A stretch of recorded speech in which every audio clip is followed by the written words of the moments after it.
প্রিয় ভাই সব, নবী করিম সাল্লাল্লাহু আলাইহি ওয়াসাল্লাম দুটি জিনিস রেখে গেলেন। কয়টা রাখেন বলেন? দুইটা। চেন চলে কয়টা লাইন দিয়া বলেন? দুইটা লাইন। দুইটা লাইনের উপরে চেন চলে। চেন কি? কতগুলি কম্পার্টমেন্ট, এর মধ্যে মানুষ বসে, মাল সামান নিয়ে মানুষ বসলো। চাকার দূরত্ব আর লাইনের দূরত্ব যদি সমান থাকে তাহলে কমলাপুর থেকে ছাড়বে, সিটাগং চলে যাবেন আরামসে, সেন বুঝে ঘুমাইতে ঘুমাইতে, ঠিক কিনা? বুঝলেন কথা? কিন্তু মাঝখানে যদি চাকাগুলো একটু ছেড়ায় যায়, হাত বেশি হয়ে যায়, অথবা লাইন যদি একটু দেখা হয়ে যায়, তাহলে ট্রেন কি চলবে? কি হবে? অ্যাক্সিডেন্ট হলে যাত্রীরা কি হবে? মারা যাবে, মালপত্র সব শেষ হয়ে যাবে, ঠিক না? সুতরাং এটা যেমন বুঝলেন, আমরা ছিলাম বেহেশতে, আসলাম দুনিয়া। আল্লাহ রাব্বুল আলামিন এই দুনিয়াবাসীদেরকে জান্নাতে নিতে চান, সুবহানাল্লাহ বলে। এই জন্য দুইটা লাইন করে দিয়েছেন। দুইটা লাইন রাসূলুল্লাহ পেতে দিয়ে গেলেন। একটার নাম হলো কোরআন আর একটার নাম হাদিস। আর আপনার আমার দেহ, এই দেহগুলিকে ধরেন কম্পার্টমেন্ট, বগি, ট্রেনের বগি। এই বগি, এই ট্রেন, এই দেহ নামক বগিকে চালাবার জন্য কতগুলি চাকা দরকার। সেই চাকা হলো অর্থনীতির চাকা, রাজনীতির চাকা, সমাজনীতির চাকা, স্বরাষ্ট্রনীতির চাকা, পররাষ্ট্রনীতির চাকা। এই সব চাকাগুলি কোরআন হাদিস নামক দুইটা লাইনের উপরে যদি ছেড়ে দেন, কোরআন হাদিস অনুযায়ী যদি চালান, দেহ নামক গাড়ি দুনিয়া থেকে ছাড়বে, লাস্ট ডেস্টিনেশন আল্লাহ জান্নাতে চলে যাবে। আর যদি দেহ নামক এই গাড়িকে চালাতে গিয়া রাজনৈতিক চাকা যদি দৌড় দেয় ইংল্যান্ডের দিকে, সংস্কৃতির চাকা যদি দৌড় দেয় ভারতের দিকে, গণতন্ত্রের চাকা যদি দৌড় দেয় আমেরিকার দিকে, তাহলে দেহ নামক গাড়ির কি হবে? অ্যাক্সিডেন্ট অবধারিত। কথাটা কি বুঝা কঠিন না সহজ? সুতরাং আসুন কোরআনের, আল্লাহ রাসূলের বলা ওই কোরআন আর ওই হাদিস, এই দুইটা নিয়ে আমাদের জীবনকে পরিচালিত করতে চেষ্টা করি। এবং এই চেষ্টা ফলবতী হতে পারে পার্লামেন্টে। হাজার বছর ওয়াজ করে যা করতে না পারবেন, পার্লামেন্টে যদি কোরআনের পক্ষের লোকেরা মেজরিটি হয়, তাহলে হাজার বছর ওয়াজের তুলনায় একটা বিল পাস করলে অতি তাড়াতাড়ি তা হয়ে যায়। এই জন্য জনগণকে সেভাবে তৈরি হতে হবে, প্রস্তুতি নিতে হবে এবং বুঝতে হবে কোরআনের আইন ছাড়া সন্ত্রাস, দুর্নীতি নির্মূল হবে না, হবে না, হবে না। ডক্টর শহীদুল্লাহ যখন ডক্টরের ডিগ্রি করে দেশে ফিরলেন, তো লোকেরা মনে করলো ডক্টর হয়ে আসছে। পুরান ঢাকার লোকেরা সবাই গেল তার কাছে জ্বর, সর্দি, ব্রঙ্কাইটিস, টাইফয়েড, নিউমোনিয়ার ওষুধ আনার জন্য। তিনি যে এত বুঝাইতে চেষ্টা করলেন যে আমি ওষুধের ডাক্তার না, আমি ভাষার ডাক্তার। পুরান ঢাকার লোকেরা কইল ডক্টর হয়েছে মগর ওষুধ দিবার পারে না। ডক্টর মরহুম শহীদুল্লাহ তিনি বক্তৃতা করতে গিয়ে বলতেন শিক্ষিত লোকদেরকে, উনি তো সাধারণ লোকদের মধ্যে বক্তৃতা করতেন না, শিক্ষিত লোকদের মধ্যে বক্তৃতা করতে গিয়ে বলতেন, তোমরা যতই শিক্ষা গ্রহণ করো, ব্রিফকেস ভর্তি করে যত ডক্টরের ডিগ্রি আনো না কেন, এই কিতাবের জ্ঞান যদি না থাকে তোমরা পণ্ডিত, তবে তোমরা মূর্খ পণ্ডিত। এই কিতাবের জ্ঞান যদি থাকে তাহলে তোমরা সত্যিকারের পণ্ডিত হইতে পারবা। সেই কিতাবখানার নাম কি? আল কোরআন। আমি আজ আপনাদের সামনে এই কোরআন থেকে সেই কথাগুলি বলবো ইনশাআল্লাহ। আপনারা দোয়া করেন যেন বলতে পারি। আমি আল্লাহর কাছে নিজেকে সমর্থ করতেছি, সুবহানাকা লা ইলমা লানা ইল্লা মা আল্লামতানা। আল্লাহ তাআলা, আমার তো কোনো জ্ঞান নাই, আমি তো লোকেরা আমাকে মুফাসসিরে কোরআন বলে, কিন্তু আমি তো জানি আমি কি, আমি কোরআনের একজন ছাত্র মাত্র। এই লাখো জনতাকে তোমার কোরআন থেকে বলা তৌফিক দান করে দিও, বলি আমিন। প্রিয় ভাই সব, শয়তানের ওয়াসওয়াসা থেকে আসুন আগে পানা চেয়ে নি। সবাই পড়েন আমার সাথে, আউযু বিল্লাহি মিনাশ শাইতানির রাজীম, বিসমিল্লাহির রাহমানির রাহিম। বিতাড়িত মদ্দুদ শয়তানের ওয়াসওয়াসা থেকে আল্লাহর কাছে পানা চাই, বলেন আমিন। পরম করুণাময় আল্লাহ রাব্বুল আলামিন নামে শুরু করছি। আল্লাহ তাআলা আমাদেরকে সৃষ্টি করে অন্ধকারে ছেড়ে দেননি। কি বলেন, অন্ধকারে ছেড়ে দিয়েছেন? কেউ কেউ বলে যে না, আল্লাহ তাআলা কি রাস্তা করেছেন? আল্লাহ তাআলা রাস্তা তৈরি করেছেন, এটা আপনাদের বুঝতে হবে। পাহাড়িয়া এলাকায় আপনি যদি হারায় যান, সেখানে কোনো গভর্নমেন্ট রাস্তা করে নাই, কিন্তু আল্লাহ তাআলা গিরিপথ তৈরি করে রাখছেন। মরুভূমির মধ্যে যদি হারিয়ে যান, সেখানেও আপনি দিক নির্দেশনা পাবেন।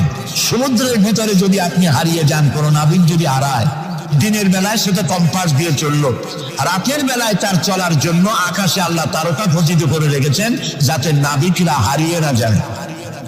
যেন রব্বুল আলামিন পাহাড়ি এলাকার ভিতরে মানুষ যেন হারিয়ে না যায়, এজন্য পাহাড়ের ভিতরে গিরিপথ তৈরি করলেন। মরুভূমির ভিতরে চলার জন্য দিকের নির্দেশনা দিলেন। সমুদ্রের ভিতরে নাবিক যাতে না হারায়, আকাশে তারকা আল্লাহ তাআলা খচিত করে রাখলেন।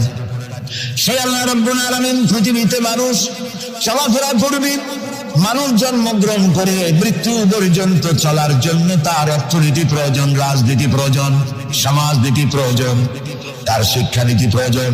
জীবনের এই নীতিমালার বাঁকে বাঁকে মোড়ে মোড়ে সে হারায় যাবে। আল্লাহ তাআলা এমনকি তার বান্দার প্রতি আচরণ করতে পারেন না।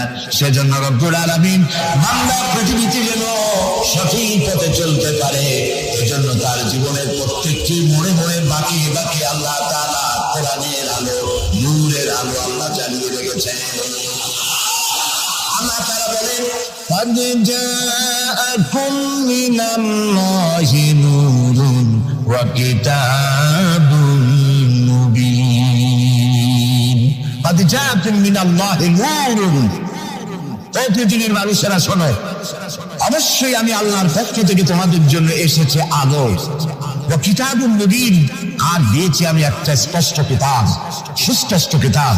তোমাদের সৃষ্টি করে আমি অন্ধকারে ফালাই দেইনি, আমি একটা আলো দিছি। সেই আলোটা কি? সূর্য? সেটি কি চন্দ্র? না, সেটি চন্দ্র নয়, সেটি সূর্য নয়। সেই আলোটির নাম হলো মুহাম্মাদুর রাসূলুল্লাহ সাল্লাল্লাহু আলাইহি ওয়াসাল্লাম। জীবনের এমন কোন দিক এবং বিভাগ নাই যেখানে আল্লাহ তাআলা মুহাম্মদ সাল্লাল্লাহু আলাইহি ওয়াসাল্লামকে আদর্শ বানান নাই। সুবহানাল্লাহ। আমি তার কথাই আজকে আপনাদেরকে বলবো ইনশাআল্লাহ। বলি ইনশাআল্লাহ। প্রিয় ভাই সব, এই পৃথিবীতে আল্লাহ রাব্বুল আলামিন সব থেকে দুর্বল করে সৃষ্টি করেছেন মানব গোষ্ঠীকে। মানুষেরা সব থেকে দুর্বল। আপনি বলবেন, বলতে পারি যে কেমনি আমরা দুর্বল হইলাম, এত মারামারি করি তারপরেও দুর্বল? হ্যাঁ, তারপরেও দুর্বল। যেমন গরু, সে তার আত্মরক্ষার জন্য মাথায় দুইটা শিং পাইছে, আমরা কেউ শিং পাইনি, আমরা দুটো দুটি করতে পারিনি, ঠিক না? কথা বল না। কুকুরে কামড়াইতে পারে, কুকুরের কাজ কুকুরে করেছে, কামড় দিয়েছে পান, তাই বলে কি কুকুরে কামড়ানো মানুষের শোভা পায়? মানুষ কি কুত্তার গায়ে কামড় দিতে পারবে? ওই রকমের শক্তিশালী দাঁত মানুষের আল্লাহ দেন নাই। সাপের আল্লাহ তাআলা বিষধর দন্ত দিয়েছেন, বাঘের খাবার মধ্যে নখর দিয়েছেন, মূলার মতো মোটা মোটা দাঁত দিয়েছেন। এমনকি আত্মরক্ষার জন্য ভিমরুল বল রুল ফুটাবার মতো শক্তি আল্লাহ দিয়েছেন। এবার বলেন তো, আপনার কাছে আত্মরক্ষার কি আছে? আপনি তো বলতেই পারেন বীরত্বের সাথে, হ্যান করেনগে ত্যান করেনগে, লাঠি কি আমদার মুগুর ভরেনগে, বলতে পারবেন, কিন্তু লাঠির মধ্যে মুগুর আপনি ভরতে পারবেন না। মানুষের কাছে আত্মরক্ষার কোনো হাতিয়ার নাই। এই মাহফিলের মধ্যে যদি এখন একটা সাপ ঢোকে, অথবা বড় জাতের কয়েকটা ব্যাঙ ঢোকে, লাগানো শুরু করবে এই মাথা দিয়া, এই মাথা দিয়া লোক দৌড় আরম্ভ করবে। তারপর অন্তত সদরঘাট পর্যন্ত দৌড়ে গিয়ে জিজ্ঞেস করবে, ভাই আমরা দৌড়াই কেন? তো সামান্য ব্যাঙের সাথে পারি না, সামান্য সাপের সাথে পারি না, বললা ভেন্ডলের সাথেও পারি না। আত্মরক্ষামূলক হাতিয়ার আমাদের কাছে দেওয়া হয় নাই। এরপরে এমনকি আমরা চোখে ভালো করে দেখি না, চোখ দিয়েও আমরা দেখতে পাই না। আপনারা বলবেন, তাহলে আমরা কি ভেলকি দেখি? না, ভেলকি দেখেন না। আমাদেরকে দেখতে হলে আমরা আলোর সাহায্য দেখি, আলো না হলে আমরা দেখতেও পারি না। অমাবস্যার রাতে মানুষ নিজের শরীরও নিজে দেখতে পারেনি। এই যে অবস্থা, এই যে দুর্বলতা, এই দুর্বল মানুষকেই পৃথিবীর সকল সবল প্রাণীর চাইতে আল্লাহ তাআলা শ্রেষ্ঠ করেছেন। শ্রেষ্ঠ কে বলেন? কে? কিসের দিক থেকে শ্রেষ্ঠ? জ্ঞান। জ্ঞান দিয়ে আল্লাহ মানুষকে শ্রেষ্ঠ করেছেন। সুতরাং জ্ঞান দিয়ে আপনি সব চিনবেন, আর আলোর পথ চিনবেন না, তা তো হতে পারে না। এই জন্য আপনি সব যেমন চেনেন, আলোর দিশাও আপনাকে পাইতে হবে। আপনার নেতা Karl Marx, Lenin, Mao Tsetung, Hegel, Darwin, Copernicus, Kepler, এরা আপনার নেতা হতে পারে না। আপনার আমার নেতা হবেন মুহাম্মদুর রাসূলুল্লাহ সাল্লাল্লাহু আলাইহি ওয়াসাল্লাম। আচ্ছা, ওনারা নেতা হবেন না কেন? সেটাও একটু ব্যাখ্যার দাবি রাখে। ওনারাও কিন্তু কষ্ট করেছেন। মার্কস, হেগেল, মাও সেতুং, এরা কষ্ট করেছেন, জেল খেটেছেন, বই লিখেছেন, মানবতার কল্যাণে এগুলি করেছেন।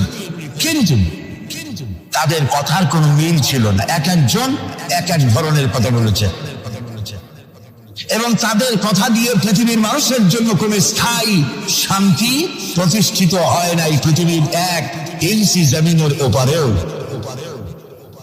এটা ঠিক কিনা?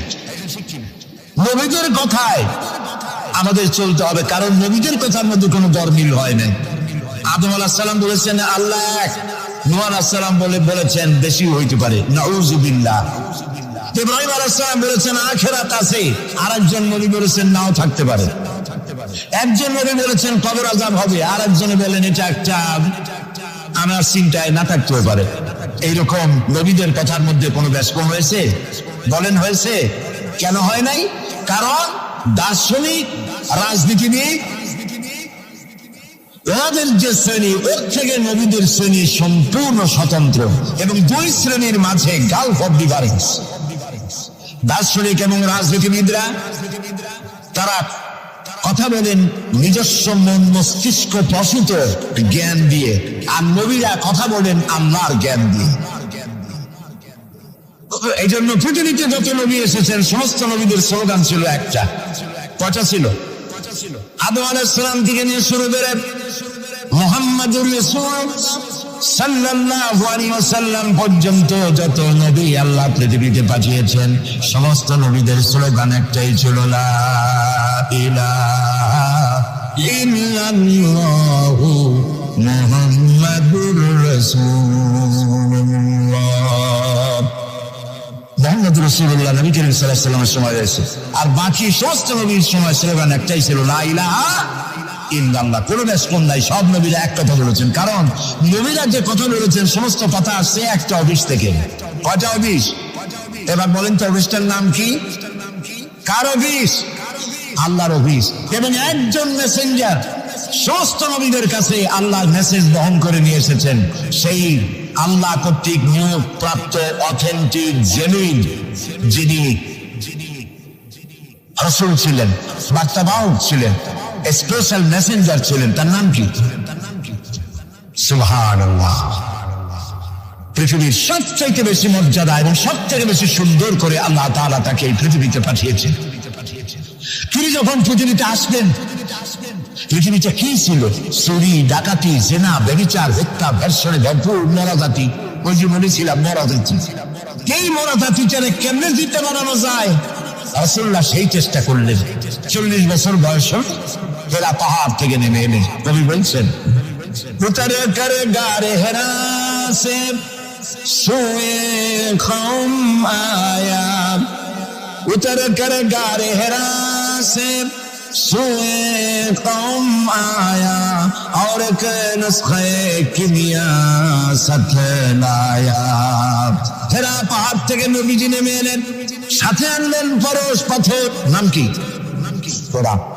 হেরা পাহাড় থেকে নেমে আসলেন, হাতে আনলেন পরশ পাথর। এই পরশ পাথরের ছোঁয়া যখন লাগলো, ওমরের মতো পাথর সোনার টুকরা হয়ে গেল। সুবহানাল্লাহ। যারা ছিল নারী জাতির ইজ্জত, সতীত্ব, সংগ্রামের জোর, তারা হয়ে গেল নারী জাতির পাওয়াদার। সুবহানাল্লাহ বলুন। কোরআন মরা জাতিকে জিন্দা করছে। আহারে কপাল, সেই কোরআন শরীফ দিয়ে তাবিজ লিখি আমরা। আহারে কপাল। বাংলাদেশে ইমদাদিয়া লাইব্রেরি, ওসমানিয়া লাইব্রেরি, কতগুলি লাইব্রেরি হয়েছে চকবাজার এলাকায়। আমি তাদেরকে অনুরোধ করব, আপনারা এই আকামটা কখনো করবেন না। ভালো কাজটা করতেছেন, দৈর্ঘ্য ছাপেন, কিন্তু কোরআন শরীফের মধ্যে আপনারা তাবিজ ঢুকাইছেন। তাদের লেখা, তাদের ছাপানো কোরআন শরীফের মধ্যে দেখা যায় সূরা ইউসুফের নকশা, সূরা মরিয়মের নকশা, সূরা মায়েদার নকশা, ইয়াসিনের নকশা, এবং লেখা আছে এই নকশা ব্যবহার করলে মাথা ভালো হবে, ওই নকশা ব্যবহার করলে বিয়ে হবে তাড়াতাড়ি, এই নকশা ব্যবহার করলে তাড়াতাড়ি বাচ্চা হবে। কোথায় পেয়েছি? কোরআন শরীফ তাবিজের জন্য নাজিল হয় নাই, বিশ্বাস করুন মুসলমান। সুতরাং নকশা আঁকায়া কোরআন শরীফে ছাপানো আল্লাহর কালামের সাথে বেয়াদবি। যারা এই কাজটি করছেন আমি তাদেরকে অনুরোধ করি, আল্লাহর রাস্তায় এই কাজ বন্ধ করে দিন, আর তোরা করুন। কোথায় পেলেন? সূরার কতগুলি নকশা বানাইছেন, 577, 1372, 1940, এদিকে কেমনে হইল সূরা ফাতিহা? বিসমিল্লাহরে বানাইছে 786, এটা তো আপনারা সকলেই জানেন, ঠিক না? বিসমিল্লাহ উর্দু লেখে কেন? 786 কপালে যা আছে হোক। প্রিয় ভাই সব, 10 লক্ষ বার যদি 786 লেখেন, একবার বিসমিল্লাহ সমান হবে না। বিসমিল্লাহর মধ্যে 19টা অক্ষর আছে, কয়টা? আর আল্লাহ রাসূল কি বলেছেন? আল্লাহর নবী বলেছেন, কোরআনে কারীমের প্রত্যেকটি অক্ষরে যখন পড়বে বান্দা 10টা করে নেকি হবে। বিসমিল্লাহির রহমানির রহিম পড়েন আমার সাথে, বিসমিল্লাহির রহমানির রহিম। রাসূলুল্লাহর ওয়াদা অনুযায়ী আমার সাথে যখনই পড়লেন বিসমিল্লাহির রহমানির রহিম, একটা অক্ষরে 10, 19টায় 190টি নেকি আমাদের আমলনামায় লেখা হয়ে গেছে। কাজে এই নকশা দিয়ে যারা তাবিজের ব্যবসা করে কিয়ামতে অবশ্যই আসামি হতে হবে। যারা কোরআনকে তাবিজের কাজে ব্যবহার করেছেন আল্লাহর কাছে দায়ী হতেই হবে, কারণ মানুষকে আপনারা বোঝাতে চেষ্টা করেছেন কোরআন তাবিজের কিতাব। অথচ কোরআন এসেছিল একটি সমাজ, একটি রাষ্ট্র বিপ্লব করার জন্য। রাসূলুল্লাহ হচ্ছেন পৃথিবীতে সুন্দর, সুখী, সমৃদ্ধশালী আধুনিক রাষ্ট্রের শ্রেষ্ঠ রূপকার। এবং এই কোরআন দিয়ে তিনি এমন এক রাষ্ট্র বিনির্মাণ করেছিলেন যেখানে চুরি ছিল না, ডাকাতি ছিল না, জেনা ছিল না, ব্যভিচার ছিল না, হত্যা ছিল না, ধর্ষণ ছিল না, সন্ত্রাস মুক্ত সমৃদ্ধি একটি সুখী সমাজ তৈরি করেছিলেন নবী করিম সাল্লাল্লাহু আলাইহি ওয়াসাল্লাম। প্রিয় ভাই সব, বড় আফসোস লাগে সেই কোরআনে শুধু চিনাই খাই, গুচি লাগাই, আর এই কোরআন শরীফ নিয়ে আমরা কাজে লাগাইতে পারলাম না। এটা ঠিক কিনা? কোরআনকে কাজে লাগাইতে পারছি? পারি নাই। কোরআন শরীফ খালি জুলে জুলে পড়ি। দেখেন, রমজান মাসে আমাদের দেশের লোকেরা দেখতে পারে, ভাই তোমার বাড়ি কি হয়েছে জানি না, আমার পুতের বউ 7 খতম, আমার মেয়ে ক্লাস 9-এ পড়ে, ও 3 খতম, ওর মায় 13 খতম, আর আমি নিজে এমনি খতম। আপনি প্রতিযোগিতা করে কোরআন শরীফ খতম করবেন, এই জন্য নাযিল হয়েছে কোরআন শরীফ। আপনি কি বিশ্বাস করে? কোন সাহাবী সূরা বাকারা শেষ করতে সময় লেগেছে 2 বছর, 3 বছর। কেন পড়তে পারতেন না? কিনা সময় লাগলো কেন? এই জন্য সময় লেগেছে। এক একটি আয়াত তারা তেলাওয়াত করেছেন, শুনতেছেন কথা? এক একটি আয়াত তেলাওয়াত করেছেন, অর্থ বুঝেছেন, ব্যাখ্যা বুঝেছেন, জীবনের উপরে আমল করেছেন, এরপর আরেকটা আয়াত পড়েছেন, বুঝেছেন, আমল করেছেন, তারপরে আরেকটা পড়েছেন। এইরকম করে করে কোরআন তেলাওয়াত করে জীবনের উপরে আমল করার পর সাহাবীরা যখন রাস্তা দিয়ে হাঁটতেন, মানুষেরা দেখতো যেন কোরআন হেঁটে যাচ্ছে। আরে আজ পৃথিবীতে আমরা মায়ের খাবো না কেন? আমি তো বলি বুশের মতো আরো 2-4টা বুশ আসা দরকার। মাইল আমাদের খাওয়াই দরকার। দুনিয়ার সব জাতি চেনা যায়, মুসলমান চেনা যায় না। প্রিয় ভাই সব, নবী করিম সাল্লাল্লাহু আলাইহি ওয়াসাল্লাম এই পরশ পাথর নিয়ে আসলেন। ওমর আসতেন রাসূলকে হত্যা করতে। চিন্তা করেন, নবী হত্যা করতে আসে কত বড় জায়েল। সেই ওমর আর ওমর ছিলেন কি হইলেন বলেন? কি সোনা ডায়মন্ড হয়ে গেলেন। আল্লাহু আকবার বলেন। আমার রসুল বললেন আমার পরে লা নবিয়্যা বা'দি ওয়ালা রাসূলা, আমার পরে নবী হবে না, রসুলও হবে না। কিন্তু আমার পরে যদি আল্লাহ কাউকে নবী বানাতেন, ওমর অবশ্যই নবী হয়ে যেতেন। আল্লাহু আকবার। প্রিয় ভাই সব, ওমর রে জাহালাত থেকে কয়লার খনি ছিল ওমর, সেখান থেকে ডায়মন্ড বানাই দিল আল্লাহ তাআলা। কি দিয়ে বানাইলেন? কোরআন। আমরা কিন্তু এর কাছেও যাইতে পারলাম না, খালি চুমা দিলাম আর তাবিজ বানাই গলায় চলাইলাম। এই কোরআন শরীফ আমরা একটা কাপড় দিয়ে পেঁচাই রাখি, আমাদের ঘরে কাপড় দিয়ে কোরআন অনেকের বাড়িতে পেঁচানো আছে, আছে না? এই কাপড়টা যদি মাটিতে পড়ে যায়, যদি তাও লাগে, তাহলে আমরা আটকে উঠি, ঠিক না? কাপড়টা উঠাই কি করি? চুমা দিই। একটা কাপড় আর তো কিছু না, এখানে তো টেবিলেও কাপড় আছে, আমার পায়ের তলেও কাপড় আছে, আমার পরনেও কাপড় আছে, ঠিক না? আপনাদের আছে না? এগুলো পাও লাগবে তো আমি আটকে উঠি না। কোরআন শরীফের সাথে যে কাপড়টা ছিল ওটা পড়ে গেলে পাও লাগবে আটকে উঠি, এবং অপরাধ বোধের সৃষ্টি হয়, ঠিক কিনা? কেন হয়? কারণ এই কাপড়টা কোরআনের সাথে কিছুদিন জড়ানো ছিল। কয়েকটা দিন কোরআনের সাথে জড়িয়ে থাকার কারণে একটা কাপড়ের টুকরার ইজ্জত যদি বাড়ে, ইজ্জত যদি বেড়ে গেল, যাদের জন্য কোরআন নাজিল হইল ওদের ইজ্জত বাড়লো না। আমাদের ইজ্জত বাড়ছে। আমাদের ইজ্জত যদি বাড়বে, তাহলে ইরাকে বুশেরা আমাদের মারে কেন? আমাদের ইজ্জত যদি বাড়ে, তাহলে শ্যারন প্যালেস্টাইনে আমাদের মারে কেন? আমাদের ইজ্জত যদি বাড়ে, তাহলে কাশ্মীরে ভারতের কাফের সরকার আমাদের মারে কেন? আলজেরিয়ায়, বসনিয়ায়, চেচনিয়ায়, এরিত্রিয়ায়, সারা পৃথিবীতে আমরা মার খাচ্ছি। তাহলে কি এই কথা বুঝবো যে কোরআন থাকবে যে জাতির কাছে, কোরআনের কারণেই তারা মার খাবে? আল্লাহ কি বলে শুনি। আল্লাহ রাব্বুল আলামিন বলেন, তাহা মা আনজালনা আলাইকাল কুরআনা লিতাশকা। নবী, কোরআন আমি এই জন্য নাজিল করি নাই যে কোরআন আপনাকে ভাগ্য বিপর্যস্ত করে দেবে, হতভাগ্য বানায় দেবে। কোরআন এই জন্য নাজিল করি নাই। কোরআন নাজিল করেছে এই জন্য কোরআনের ধারক বাহক যারা হবে তারা শাসিত হবে না, গোটা বিশ্বকে তারা শাসন করবে। এই জন্য এসেছিল কোরআন। কারণ কোরআন দিয়ে শাসন করলেই মানুষেরা নিরাপত্তা পাবে। নারীর অধিকার কে দিল? এই কোরআন দিয়েছে। শ্রমিকের অধিকার কে দিল?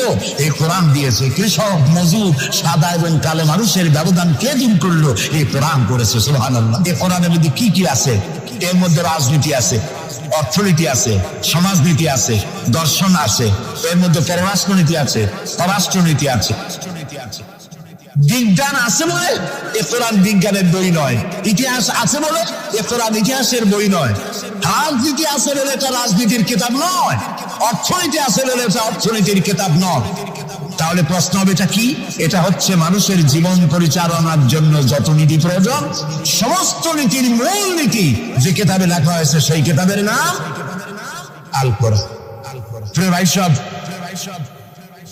নবী করিম সাল্লাল্লাহু আলাইহি ওয়াসাল্লাম কে আল্লাহ তাআলা এজন্য পাঠান নাই যে তিনি আর তার সাহাবীরা মসজিদে বসে বসে আল্লাহ আল্লাহ করবেন আর রাষ্ট্র চালাবে ফেরাউন আর নমরুদেরা, রাষ্ট্র চালাবে আবু জাহেলের গোষ্ঠীরা, ফাসিক, ফুজ্জার, নামাজ নাই, রোজা নাই, ঘুষখোর, মদখোর।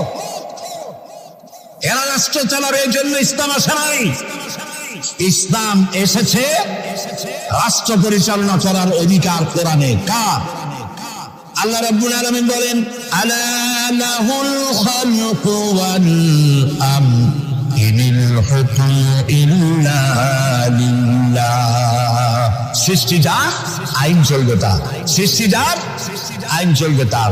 আলা লাহুল খালকু ওয়াল আমর, সৃষ্টি যার, আইন তারই চলবে। কারণ এই কোরআনের তো কোনো পরিবর্তন নাই। এটি সংবিধান, এটি কনস্টিটিউশন। আমাদের একটা কনস্টিটিউশন আছে, আছে না? কবে তৈরি হয়েছিল? 72-তে। 1972 সালে বাংলাদেশের সংবিধান রচিত হয়েছিল। আজকে 2004। 1972 থেকে 2004 এ পর্যন্ত আমার দেশের কনস্টিটিউশন অ্যামেন্ডমেন্ট, সংযোজন, বিয়োজন, পরিবর্তন, পরিবর্ধন ইত্যাদি হয়েছে নাকি হয়নি? কয়বার হয়েছে? 13 বার হয়েছে। 13 বার হয়েছে আর 14 বার হবে খুব শিগগির।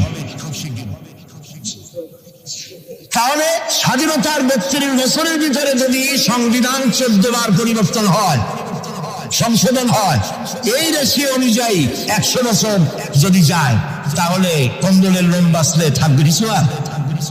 এটাও একটি সংবিধান। এটার নাম কি? সংবিধান, মানবতার সংবিধান। এটা শুধু মুসলমানদের জন্য নয়। মুসলমান দাবি করতে পারবে না কোরআন একমাত্র আমার কিতাব না। আল্লাহ তাআলা শুরুতেই বলে দিয়েছেন হুদাল লিন-নাস, হুদাল লিল-মুত্তাকিন, হুদাল লিন-নাস, হাযা বায়ানুল লিন-নাস। পৃথিবীর সমস্ত মানব গোষ্ঠীর জন্য হেদায়েতের সর্বশেষ কিতাবের নাম কি? কোরআন শরীফ। প্রিয় ভাই সব, 1400 বছর বা 1500 বছর হয়ে গেছে কোরআনের বয়স। পরিবর্তন হয়েছে কয়বার হয়েছে? কিয়ামতের আগ পর্যন্ত আর কয়বার হবে? একবারও হবে না। কারণ এই কিতাব আসছে কার কাছ থেকে? আল্লাহর কাছ থেকে। তিনি নির্ভুল, তার কোনো ভুল নাই। আমার দেশের সংবিধান পরিবর্তন হয় কেন? এই জন্য হয়, যারা সংবিধান রচনা করেছিলেন ওনাদের কাছে ভবিষ্যতের জ্ঞান ছিল না। অতীতের অভিজ্ঞতার ভিত্তিতে বর্তমানকে সামনে রেখে সংবিধান রচনা করেছেন। আর যখন নতুন নতুন সমস্যা সামনে আসছে, তখন অতীতের অভিজ্ঞতা শেষ, নতুন অভিজ্ঞতা দিয়ে আবার পরিবর্তন করা লেগেছে, ঠিক কিনা? আল্লাহর কাছে কাল কয়টা? একটা। সেই কালটার নাম কি? মাশাআল্লাহ, আপনাদেরকে 100 দিলাম। এইরকম কথা যারা মনে রাখতে পারে, এই সব শ্রোতাদেরই কথা বলে শোনায়া আনন্দ আছে। আল্লাহ যেন আমারও ফায়দা দেয়, আপনাদেরকেও দেন বলি আমিন। তাহলে আল্লাহ রাব্বুল আলামিনের কাছে কাল হলো কয়টা? একটা। ওই কালটার নাম কি? বর্তমান। বর্তমানের উপরে ভিত্তি করে আল্লাহ তাআলা কোরআন তৈরি করেছেন, তাই এর কোনো অ্যামেন্ডমেন্টের প্রয়োজন হয় নাই, কিয়ামত পর্যন্ত হবে না। যদি শান্তি চাই, আমাদের দেশে এখন তো, আগেও সন্ত্রাস ছিল, এখনো সন্ত্রাস আছে। সন্ত্রাস নির্মূল আমরা করতে পারবো না যতক্ষণ না এই কোরআনের শাসন প্রতিষ্ঠিত হচ্ছে, ততক্ষণ পর্যন্ত সন্ত্রাস নির্মূল করা যাবে না। এই ব্যাপারে আরো কথা সামনে বলবো, বলেন ইনশাআল্লাহ। প্রিয় ভাই সব, তো আল্লাহ রাব্বুল আলামিন আমাদেরকে একখানা কিতাব দিলেন, আর জিজ্ঞেস করলেন, আমাদেরকে বললেন, আফাগায়রা দীনিল্লাহি ইয়াবগুন ওয়া লাহু আসলামা মান ফিস সামাওয়াতি ওয়াল আরদি তাওআন ওয়া কারহা। আফাগায়রা দীনিল্লাহি ইয়াবগুন, আল্লাহর দেওয়া জীবন ব্যবস্থাকে ছেড়ে দিয়ে মানুষের তৈরি করা, অন্যের তৈরি করা কোন জীবন বিধান তোমরা তালাশ করো নাকি? আল্লাহ প্রশ্ন করছো। অথচ আকাশে যা আছে, জমিনে যা আছে, আমি দত্তের মস্তক সবাই অবনত করে দিয়েছে আমি আল্লাহর সামনে। সুবহানাল্লাহ। আর তাই সেখানে শান্তি। যারা আল্লাহর আইন মানে সেখানেই শান্তি। দেখেন, একটু আগে আমি বলেছিলাম শুরুতে, সকল প্রাণীর আত্মরক্ষার হাতিয়ার আছে। আমাদের যদি আত্মরক্ষা করতে হয়, লাঠি, বন্দুক, ছুরি ইত্যাদির আশ্রয় দিতে হয়। আমার শরীরে, আপনার শরীরে আত্মরক্ষামূলক কোন হাতিয়ার বলে নাই। এখন আপনি বলেন, আত্মরক্ষার হাতিয়ার আছে বাঘের। সুন্দরবনে বাঘ আছে নাকি নাই? আপনারা কি এটা শুনেছেন যে গত বছর সুন্দরবনের বাঘেরা কোন একটা বিষয় নিয়ে রাগারাগি করিয়া নিজেরা কামড়াকামড়ি করে 200 বাঘ মারা গেছে? হয়েছে এরকম? কুমিরের এত বড় বড় দাঁত এরকম খিল লেগে যায়। এইসব কুমিরেরা তারা জঙ্গলে অথবা নদীর ভিতরে মারামারি করিয়া নিজেরা মারামারি করে 400-500 কুমির মারা গেছে। পাখিরা মারামারি করে মরছে, সাপেরা মারামারি করে মরছে। এরকম হয়েছে কখনো? হয় নাই। ধরো আমি বলতে চাই, এই পৃথিবীতে বাঘে, সাপে, কুমিরে, হাঙ্গরে, সিংহে যত না মানুষ মেরেছে, মানুষেরা নিজেরাই তার থেকে লক্ষ গুণে বেশি মানুষ মেরেছে। ওদের মধ্যে শান্তি আছে, আমাদের মধ্যে শান্তি নেই। ওরা আল্লাহর আইন মানে, মানুষ আল্লাহর আইন অমান্য করে, আর সেই জন্যই মানুষকে অশান্তি পোহাতে হয়। এই অশান্তি থেকে বাঁচতে হলে পথ কি? আল্লাহ রাব্বুল আলামিন বলেন, ইত্তাবিউ মা উনজিলা ইলাইকুম মির রাব্বিকুম ওয়া লা তাত্তাবিউ মিন দুনিহি আউলিয়া।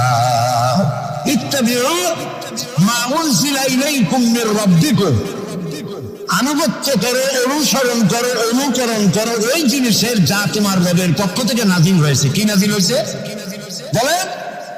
এইটার অনুসরণ করো। ওয়ালা তাত্তাবিউ মিন দুনিহি আউলিয়া, আর তোমাদের নেতারা যা কিছু তোমাদের জন্য বানিয়েছে তার অনুসরণ করো না। মানব রচিত আইনে শান্তি নাই। আল্লাহ তাআলা বলছেন, আমার বান্দারা ইত্তাবিউ মা উনজিলা ইলাইকুম মির রাব্বিকুম, আল্লাহর পক্ষ থেকে যে কিতাব আসছে এইটার অনুসরণ করো, এটার মধ্যে সব আছে। নবী করিম সাল্লাল্লাহু আলাইহি ওয়াসাল্লাম এটাকে দিয়েছিলেন যেভাবে সেইভাবে করতে হবে। আমরা কি নবীকে সেই মর্যাদা দেই? না দেইনি। মুহাম্মদ সাল্লাল্লাহু আলাইহি ওয়াসাল্লামকে মনে করেছি অন্যান্যরা যেমন নেতা, মুহাম্মদ সাল্লাল্লাহু আলাইহি ওয়াসাল্লাম এইরকম একজন ধর্মীয় নেতা। কোরআন শরীফকে মনে করেছি বাইবেল যেমন ধর্মগ্রন্থ, কোরআন এরকম একটা ধর্মগ্রন্থ। আমি আপনাদেরকে বলতে চাই, ইসলাম একটি মুকাম্মাল নিজামে হায়াতের নাম। জীবনের সব কথা আল্লাহ তাআলা এখানে বলে দিয়েছেন। এই জন্য গতানুগতিক ভাবে ধর্মীয় পুস্তক নয়। আর মুহাম্মদ সাল্লাল্লাহু আলাইহি ওয়াসাল্লাম গতানুগতিক ভাবে কোন ধর্মীয় নেতা নন। তিনি হচ্ছেন আদর্শ, পৃথিবীর সব মানুষের জন্য আদর্শ নেতা, এক সফল রাষ্ট্রনায়ক আল্লাহ রাসূল সাল্লাল্লাহু আলাইহি ওয়াসাল্লাম। নবী করিম সাল্লাল্লাহু আলাইহি ওয়াসাল্লাম রাষ্ট্র প্রতিষ্ঠা করেছেন, ইসলামের রাষ্ট্র। তার বুনিয়াদ কি? ওয়াতাসিমু বিহাবিলিল্লাহি জামিআন ওয়া লা তাফাররাকু, ঐক্যবদ্ধভাবে আমার রজ্জুকে, আল্লাহ রশিকে মজবুত করে ধারণ করো। কে বলতেছেন? আল্লাহ। নবী করিম সাল্লাল্লাহু আলাইহি ওয়াসাল্লাম যে রাষ্ট্র পরিচালনা করেছিলেন, সেখানে কোনো জাতি, বর্ণ ও আঞ্চলিকতাকে গুরুত্ব দেওয়া হয় নাই। সেখানে গুরুত্ব দেওয়া হয়েছে হাবলুল্লাহ। হাবলুল্লাহ মানে কি বলে? আল্লাহর রশি। বলেন আপনারা, হাবলুল্লাহ মানে কি? আল্লাহর রশি। আল্লাহর রশি কি? এটাকে রশি বলা হইল কেন? বলবো সেটাকে রশি বলা হইল কেন? আমরা ছিলাম বেহেশতে। কোথায় ছিলাম? চলে গেছি কোথায়? ধরুন এটা একটা কুয়া, দুনিয়াতে কি কুয়া, বেহেশত থেকে পড়ে গেছি কুয়ার মধ্যে। এখন কুয়ায় পতিত মানুষ উঠাবার জন্য সব থেকে ভালো কি? বাঁশ। কুয়ায় পতিত মানুষ উঠাবার জন্য কোন জিনিস সব থেকে ভালো? রশি। আল্লাহ তাআলা কোরআন নামক একটা রশি ফেলাই দিলেন। পড়ে গেছে দুনিয়ায়। আমি চাই তোরা আবার তোদের হারানো বাড়িতে ফিরে আয়। এখন এটা রশি আল্লাহ ফেলাই দিলেন। কুয়ার মানুষ উঠাবার জন্য রশি সব থেকে ভালো। তবে রশির দুইটা শর্ত লাগবে। শর্ত কয়টা? দুইটা। এক নম্বরের শর্ত হলো রশি যেন পচা ফাটে দড়ি না হয়।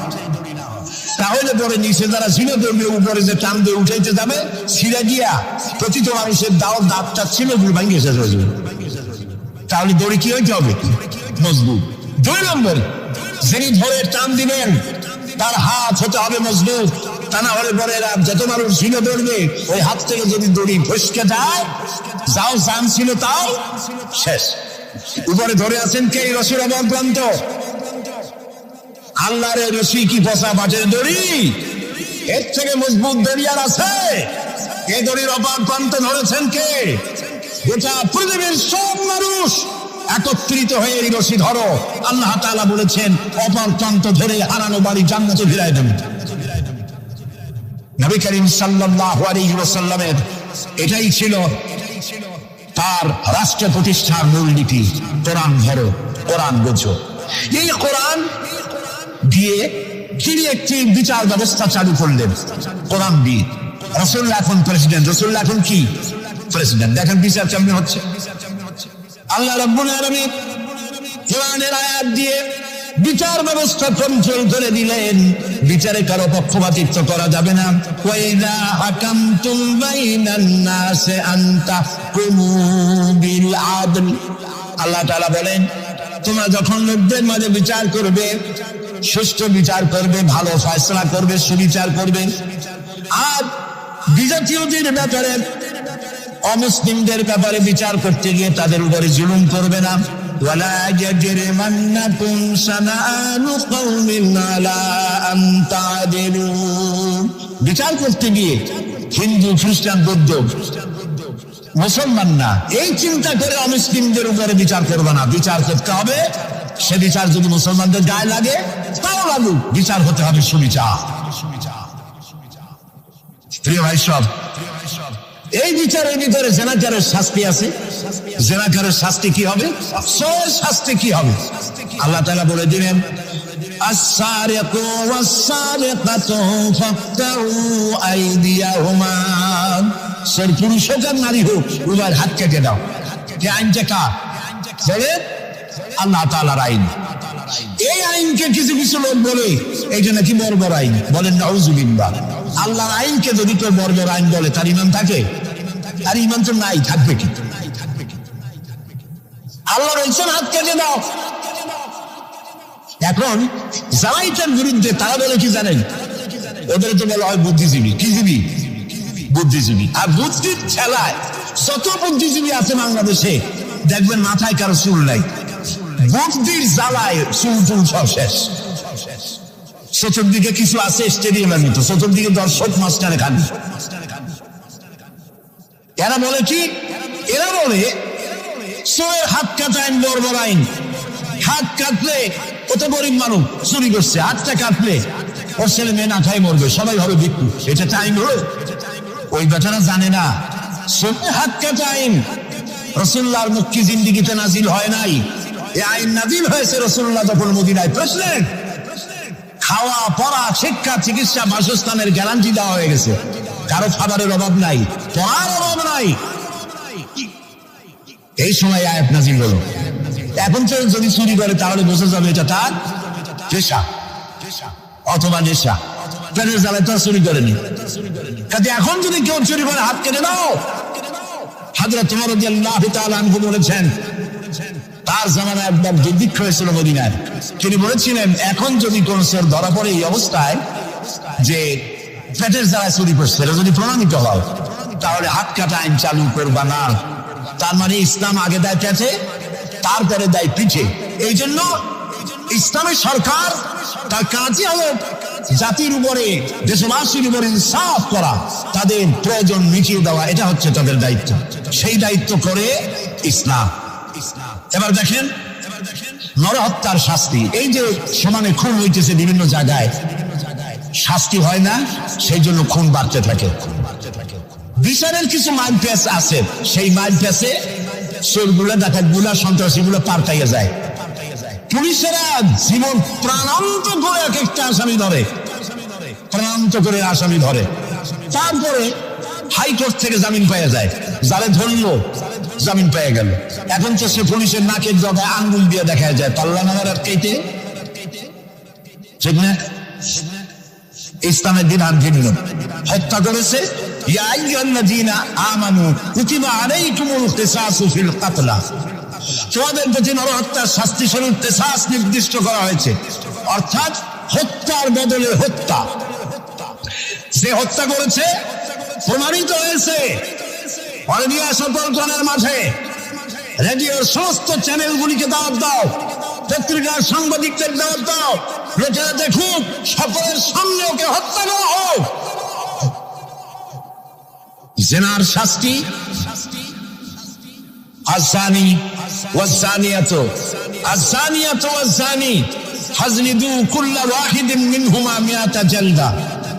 জিনাকার পুরুষ, জিনাকারিনী মহিলা 100 দৌড়া মারো, যদি অবিবাহিতা হয়, আর বিবাহিতা হয়ে প্রাণদণ্ড দাও। একজন ধর্ষক যে নারী ধর্ষণ করেছে, ধর্ষণ হচ্ছে না, বিচার নাই। ওই আমলে গত 5 বছরে জাহাঙ্গীরনগর বিশ্ববিদ্যালয় এক কুলাঙ্গার 100 বার জেনা করেছে, 100 বার। তারপরে ককটেল পার্টি করেছে। যখন পত্র পত্রিকায় সমালোচনা ঝড় উঠল, তখন সেই সময়ের নেতৃবৃন্দরা এর একটা বিচারও করছিল। সেই বিচার হলো ওই কুলাঙ্গার তাদেরই সোনার ছেলে, তারে ডাকিয়া মাথায় হাত বুলাইলো, এই দুষ্ট ছেলে, এরকম করতে নাই। এই হলো বিচার। ইসলামের বিচারটা কি? ইসলামের বিচার হয়েছে ধর্ষক প্রমাণিত হয়েছে, নিয়ে সময় দানে চতুর্দিকে লোকেরা পাথর নিয়ে দাও, পাথর মেরে ওর গায়ের গোস্ত, হাড্ডি, চর্বি, চামড়া, রক্ত বাতাসের সাথে উড়ে দাও।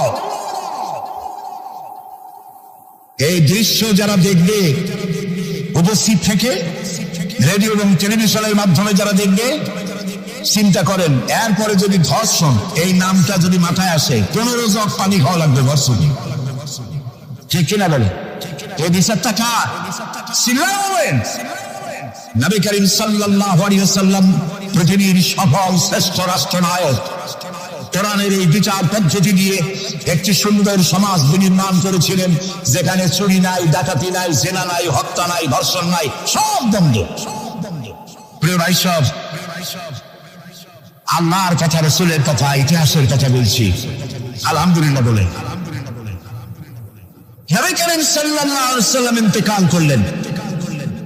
এরপরে ক্ষমতা এলেন হযরত আবু বকর, প্রধান বিচারপতি হলেন হযরত ওমর। ইতিহাস লিখছে ফামাকাতা আমান কামিলান ফালাম ইয়াখতাসিম ইলাইহি ইসনান। 1 বছর পার হয়ে গেল, হযরত ওমরের বিচারালয় একটা লোক বিচার চাইতে আসে নাই। আছে পৃথিবীতে কোন ইতিহাস এরকম যে 1 বছরে কোর্টে মামলা হয় না? বলেন আপনারা, আছে? হযরত ওমর রাদিয়াল্লাহু তাআলা আনহু হযরত আবু বকরের কাছে গিয়ে বললেন, মা হাজাতা বি ইনদা কওমিল মুমিনিনা ইয়া খলিফাত রাসূলিল্লাহ। হে আল্লাহর রাসূলের খলিফা, এই দেশে একটা বিচারকের দরকার কি? তিনি জিজ্ঞেস করলেন, লিমাযা? কই যে আমি তো এক বছর থাকলাম, খালি বসে বসে কাঠখড়ি গুনলাম, কেউ বিচার চাইতে আসলো না। হযরত আবু বকর জিজ্ঞেস করলেন, তোমার কাছে যে কেউ বিচার চাইতে আসলো না, তার কারণ কি? তিনি বললেন, দীনুহুম নাসিহা। এই জাতির দিন হচ্ছে নাসিহা করা, পরস্পরের কল্যাণ কামনা করেন। ওমানহাজুহুল কোরআন, আর তাদের সংবিধান হচ্ছে কোরআন। ওয়া আমালুহুম আল আমরু বিল মারুফ ওয়ান নাহয়ু আনিল মুনকার। আর এই জাতির আমল হলো ভালো কাজের আদেশ করা, অন্যায় কাজ থেকে মানুষকে বিরত রাখা। কুল্লু ওয়াহিদিন মিনহুম ইয়ারিফু হাদ্দাহু ফায়াকিফু ইনদাহু। আর এর প্রত্যেকটি ব্যক্তি তার সীমারেখা চেনে, আল্লাহর হক সীমারেখা চেনে, এবং সেই সীমারেখার কাছেই সে দাঁড়িয়ে যায়। সুতরাং এই যখন এই জাতির অবস্থা, ফাফিমা হুম ইয়াখতাসিমুনা ইলাইয়া ইয়া খলিফাত রাসূলিল্লাহ সাল্লাল্লাহু আলাইহি ওয়াসাল্লাম, এই যখন জাতির অবস্থা, সেই জাতি মামলা করতে আসবে কেন? সুবহানাল্লাহ। মামলা নাই, মোকদ্দমা নাই, এমন একটি সমাজ নবী করিম সাল্লাল্লাহু আলাইহি ওয়াসাল্লাম তৈরি করেছেন। এবং এই সমাজে মানুষকে উপার্জনের জন্য তাগিদ দেওয়া হতো, চুপ করে বসে থাকতে পারবে না, কাজ করে খাও। কি করে খাও? বলেন, কি করে খাও? কাজ করে খাও। হাত যে এইভাবে করে নেয়, এই হাতের কোনো দাম নাই, এভাবে করে যিনি দেয় সেই হাতের দাম বেশি। সুবহানাল্লাহ। আল্লাহ রাব্বুল আলামিন বলেন, ফাইদা কুদিয়াতিস সালাতু ফান্তাশিরু ফিল আরদি ওয়াবতাগু মিন ফাদলিল্লাহ। নামাজ যখন পড়া হয়ে গেল, ছড়িয়ে পড়ো আমার ময়দানে, ক্ষেত খামারে, অফিসে, আদালতে, রুজি কামাই করো, বসে থেকো না। রাসূলুল্লাহ বলেছেন, ইদা সাল্লাইতুমুল ফাজরা ফালা তানুমু আন তালবি আরযাকুকুম। ফজরের নামাজ যখন পড়া হয়, বসে থেকো না, ফালা তানুমু, ঘুমায়ো না, আন তালবি আরযাকুকুম, রুজি কামানোর জন্য মাঠে ময়দানে নেমে যাও। হযরত ওমর রাদিয়াল্লাহু তাআলা আনহু মসজিদে নববীতে ফজরের নামাজ পড়ে দেখলেন এক গ্রুপ লোক সেখানে বসা। জোহরের সময় দেখলেন সেই লোকগুলি বসা, আসরও দেখলেন, মাগরিবেও দেখলেন, এশাও দেখলেন। প্রশ্ন করলেন, তোমরা যে এখানে বসা, তোমরা কারা? গতকাল ফজর থেকে আজকে এশা পর্যন্ত দেখতেছি, তোমরা কারা? তারা বললো যে আমরা এখানে আল্লাহর জিকির আজকার করি, দূর থেকে আসছি। খাও কি? যে কিছু লোকেরা আমাদেরকে রান্না বান্না করে খাও, আমরা আল্লাহর জিকির করি তো এই জন্য রান্না বান্না করে আমাদের খাওয়াই যায়। হযরত ওমর বলছেন, তোমাদের মতো অলসগুলোরে যে খাওয়ায়, তোমাদের থেকে ওই লোকগুলির মর্যাদা আল্লাহর কাছে অনেক বেশি। তবে মনে রাখো, আগামীকাল ফজরের পরে যদি এই জায়গায় তোমাদেরকে বসে থাকতে দেখি, ব্যাট মেরে মসজিদের নববী থেকে বের করুন। কাজ করো। ইসলাম কাজের প্রতি উৎসাহিত করেছে এবং ধনাঢ্য লোককে দায়িত্ব দিয়েছে, অফি আমওয়ালিহিম হাক্কুল লিসাইল ওয়াল মাহরুম। গরিবদের উচিত গরিবদের অধিকার আদায় করে দেওয়া, তাই লা ইয়াকুনা দুলাতুন বাইনাল আগনিয়া মিনকুম, যাতে করে তোমাদের সম্পদগুলি গতিগত প্রয়োজনের ভিতরে যেন পঞ্জীবিত হয়ে না থাকে। নবী করিম সাল্লাল্লাহু আলাইহি ওয়াসাল্লাম তার রাষ্ট্র ব্যবস্থার মধ্যে একটি ব্যাংক তৈরি করেছিলেন। ব্যাংকের নাম ছিল বাইতুল মাল। বরুণ ব্যাংকের নাম কি ছিল? বাইতুল মাল। এই বাইতুল মাল ইনগ্রাল সেশন, ওপেনিং সেশন, এই বাইতুল মাল ব্যাংকে রাসূলুল্লাহ উদ্বোধন করলেন। উদ্বোধন করার সময় তিনি বললেন, মান তারাকা দায়নান আও দিয়ান ফালাইয়া, আমার রাষ্ট্রের ভেতরে কোন মানুষ যদি ঋণগ্রস্ত হয়ে মারা যায় আর তার ঋণ পরিশোধের কোন সুযোগ যদি না থাকে তার ছেলে মেয়ের কাছে, তার বউয়ের কাছে, তাহলে তারা সবাই সমস্ত ইতিম বাচ্চা পরিবারের লোকগুলি আর ঋণ পরিশোধের দায়িত্ব আমি মুহাম্মদ সাল্লাল্লাহু আলাইহি সাল্লাম আমার কাঁধে উঠাইয়া নিলাম। এটি ছিল সোশ্যাল ওয়েলফেয়ার স্টেট, একটি কল্যাণ রাষ্ট্র। এই পৃথিবীতে কল্যাণ রাষ্ট্রের কনসেপশন সর্বপ্রথম যিনি দিয়েছেন আধুনিক রাষ্ট্র প্রতিষ্ঠান উপকার বিশ্বনবী মুহাম্মদ রাসূলুল্লাহ সাল্লাল্লাহু আলাইহি ওয়াসাল্লাম। তাই রাষ্ট্র ছিল সুখী, সমৃদ্ধ, চুরি নাই, ডাকাতি নাই, মাস্টারি নাই, চাঁদাবাজি নাই। এই দৃশ্য যখন কাফেরেরা দেখলো, তখন কাফেরেরা মনে করলো যে আমরা তো খামখাই রাসূলের সাথে বিরোধিতা করেছি, উনি তো আমাদের শত্রু না। তখন অবস্থাটা কি হলো? আল্লাহ রাব্বুল আলামিন এই পরিস্থিতিতে সূরা নাসর নাযিল করলেন। মদিনার শেষ জীবনের ইযা জাআ নাসরুল্লাহি ওয়াল ফাতহু, জানেন না এই সূরাটা?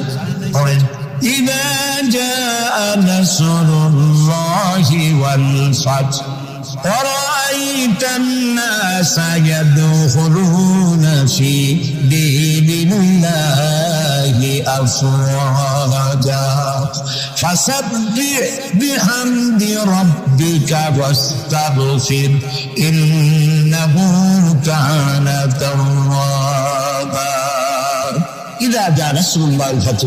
আল্লাহর পক্ষ থেকে যখন মদদ আসবে, বিজয় আসবে, তখন দেখতে পাবে দলে দলে লোক ইসলামে প্রবেশ করতেছে। সুবহানাল্লাহ। মদিনার জীবনের শেষ দিকে আর ভূখণ্ডে একটা কাফেরও ছিল না, সবাই বলেছে লা ইলাহা ইল্লাল্লাহু মুহাম্মাদুর রাসূলুল্লাহ। সুবহানাল্লাহ। وما خلقت الجن والإنس إلا ليعبدون। আমি মানুষ এবং জিনকে সৃষ্টি করেছি শুধুমাত্র আমার ইবাদতের জন্য, আমার গোলামীর জন্য, আমার আনুগত্যের জন্য। এখন এই ইবাদত আমাদের সৃষ্টি হয়েছে কিসের জন্য? জবাব দিতে হবে সকলকে। কি জন্য? ইবাদতের জন্য। আমি যে মাঝে মধ্যে প্রশ্ন করি, তাতে কি আপনারা রাগ করেন নাকি?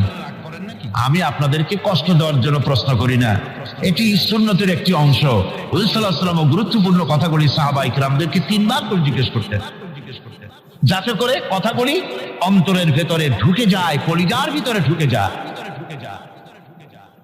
আল্লাহ পাক আমাদের সৃষ্টি করেছেন ইবাদতের জন্য। কিসের জন্য?